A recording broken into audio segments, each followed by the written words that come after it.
tu bluffes, que tu mentes. Autour des diabolos mentent. Et oui, la bande-son, la chanson de ce film est aussi connue que le film Bonjour Henri-Jean. Bonjour, ma et belle vous êtes Isabelle. raccord. Ah, vous êtes en diabolomante. Mais je ne suis jamais autant raccord qu'Estelle Collin. Vous avez vu Estelle Collin, Vert Émeraude. Absolument. Complètement diabolomante et dans le ton. Alors, ma chère Isabelle, pourquoi? Parce qu'hier est ressorti ce film exquis, délicieux, pétillant qui s'appelle Diabolomante, qui a été réalisé par Diane Curis, qui est un personnage aussi exquis et pétillant. Elle l'a tourné en 1977. Le film, il a 40 ans. Alors pour le tourner, elle avait pris de l'argent de briques et de broc, elle avait été épaulée par Alexandre Arcadi. Elle était comédienne en quête de gloire. Elle n'avait jamais tourné, elle n'avait pas un nom ni un renom particulier. Elle a obtenu un peu d'argent. Elle avait un scénario qui était destiné d'abord à être un roman. Et elle a raconté cette histoire qui est inspirée de son existence, un peu autobiographique. Une adolescence incroyable, oui. Anne Weber au lycée Jules, le célèbre lycée Jules Ferry, dans le 9e, boulevard de Clichy. Oui. Et alors, elle a raconté toute son histoire dans cet établissement avec des professeurs. Et c'est émouvant parce que toutes les actrices qui jouent les professeurs, elles ont toutes disparu maintenant. Il y a pas Marthe Alonga, mais Dora Dole, Denise Perron, Scylla Shelton, Nadine Alary. Et on assiste aux aventures, aux émois sentimentaux, absolument pas sexuels, d'une gamine avec sa sœur, qui sont juives, qui ont une mère divorcée, qui les protège, qui les materne. Et c'est ancré. Ce qui fait l'universalité du propos, c'est que c'est ancré dans une époque. Kennedy est assassiné, il y a les aventures. Mais c'est l'école d'avant 68. Oui, tout à fait. C'est autre chose. Il y a une vraie sévérité, il y a une vraie rigidité dans l'école à cette époque. Ah oui, tourné en 77, ça se passe en 63. Si une professeure aujourd'hui se comportait comme un des professeurs du film, mais elle serait pendue par les pieds dans un tonneau de saumure, tellement les gosses se révolteraient. Carrément. Donc, nous sommes allés voir Diane Curis chez elle. Quelle chance. Et Diane Curis, mais attachant, personnage délicieux, ni prétentieuse, amusante. Et replongez-vous, Isabelle, diabolomante. Voilà.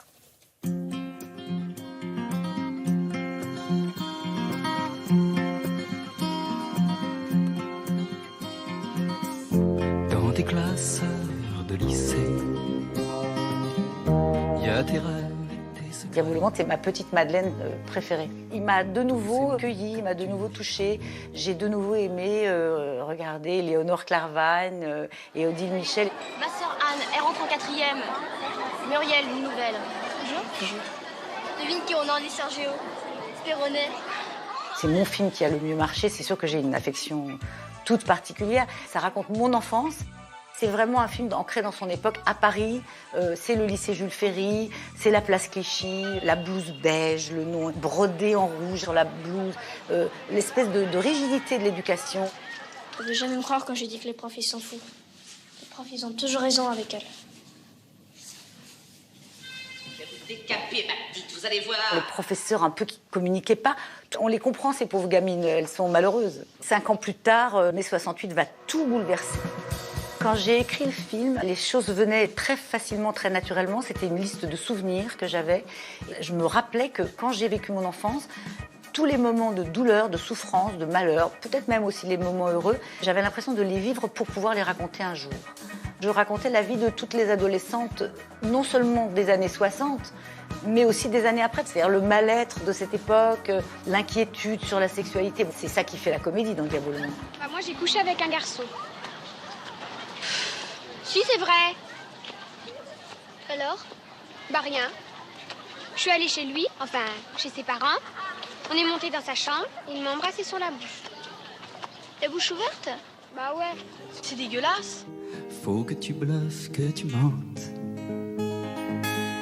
Autour des diabolomantes. J'ai eu beaucoup de chance parce que j'ai rencontré Yves Simon pour lui demander de faire la musique du film. Je lui ai demandé de faire une chanson, il voulait pas. Et j'ai insisté. Je lui ai dit, je voudrais que ça s'appelle Diabolomante en plus, parce que ça sera le titre. Alors il a été horrifié, il m'a dit, tu me demandes une chanson, tu me donnes le titre, et pourquoi tu l'écris pas à ma place? Puis finalement, un jour, il a reçu une lettre d'une des petites filles qui joue dans le film, une lettre d'amour écrite sur une feuille de papier de classeur. Et il a été inspiré, il m'a appelé, il m'a dit, je crois que j'ai trouvé la chanson.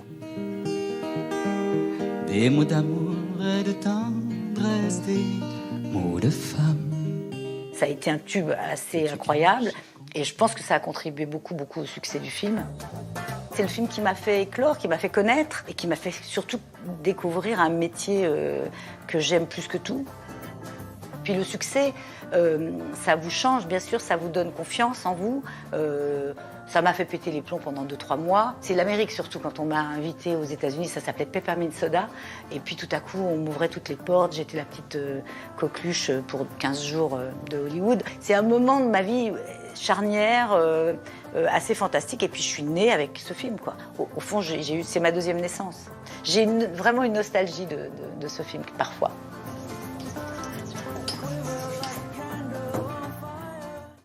Et oui, reflet d'une époque et succès colossal. Ah oui, oui, alors 3 millions d'entrées le film avait fait, vous vous rendez compte, mais parce qu'elle parlait d'un petit cas précis qui avait valeur d'universalité, c'est pour ça. Donc le film est ressorti hier, et Léonore Clairoy, elle habite au Touquet, et Diane Curie, elle est chez elle, sur sa terrasse, dans le quartier latin, elle regarde, on l'embrasse parce qu'elle est délicieuse et adorable. Donc Diabolomante, avec une armada d'actrices épatantes, et la musique culte de Yves Simon. Yves Simon. Merci, monsieur Henri-Jean Servat.